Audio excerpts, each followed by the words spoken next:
Hello friends, welcome to Excelism the power to think beyond. आज के इस video में we are going to talk about name ranges. तो name ranges में we are going to learn how to create, edit and delete name ranges. But सबसे पहले name ranges का Excel में पर्पस क्या होता है? नेम रेंजेस का एक्सेल में पर्पस बस इतना ही होता है, it helps us to navigate और to locate a particular data set in the entire Excel sheet. तो अगर आप एक बहुत बड़े एक्सेल वर्कबुक में खोए हुए हो among various sheets and you need to locate a particular data set, then name range will do the work for you. तो let's deal with a data set here to understand the concept better. तो इस data set में I have name, designation and salary. So let's start with defining this name column. तो सबसे पहले column को पूरा select कर लीजिए, then go to name manager. Name manager कहाँ होगा? फॉर्मूलाज टैब में डिफाइंड नेम्स ग्रुप में नेम मैनेजर ऑप्शन है, but we will instead use a shortcut for name manager. what we will do is we will press Ctrl and F3. So name manager dialog box will open. उसमें हम new define करेंगे।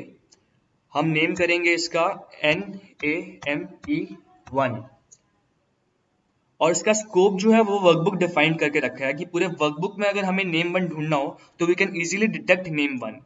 उसका scope मैं sheet one, sheet two, sheet three कुछ भी कर सकता हूँ, बट लेट्स से वर्कबुक करते हैं because it will make things easier for us. Okay, since हमने स्कोप जो है वर्कबुक करके रखा है, तो शीट थ्री में भी अगर मैं सर्च करूं वो पर्टिकुलर डेटा सेट यहाँ पे नेम बॉक्स के थ्रू नेम वन, तो it will lead me to this data into sheet one जिसे हमने नेम कर रखा है already. So there are various other ways of defining a name. इस पूरे डेटा सेट को सिलेक्ट करके हम क्या कर सकते थे? We can go to this option, define name option. अपने आप ये डायलॉग बॉक्स खुल जाएगा। और else what we will do या what we can do is we will select this designation, go here, go to the name box, let's say we name it DES, enter. So even if I go to sheet 3 and want to go to the designation column again, then I can go to the designation column. तो तीन तरीके से आप name define कर सकते हैं, एक तो name manager control plus F3 के थ्रू, एक डिफाइन नेम ऑप्शन के through and directly changing it through the name box. Now how to edit and how to delete these name ranges. To edit or delete these name ranges, you are supposed to go to the name manager dialog box again. So the shortcut was Control F3.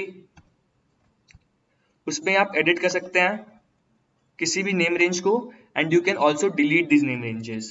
Let's say I delete both. So I have deleted these name ranges.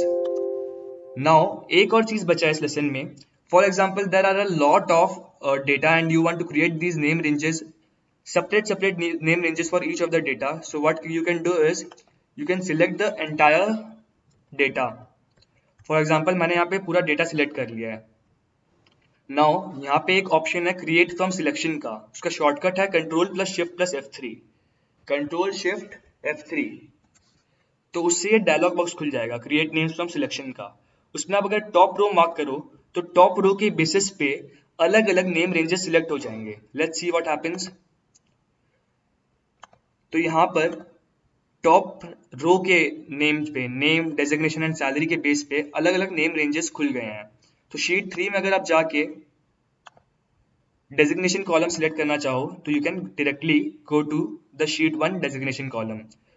So thank you friends, आज के लिए बस इतना ही। Please stay tuned with this channel for more videos on Excel. Thank you.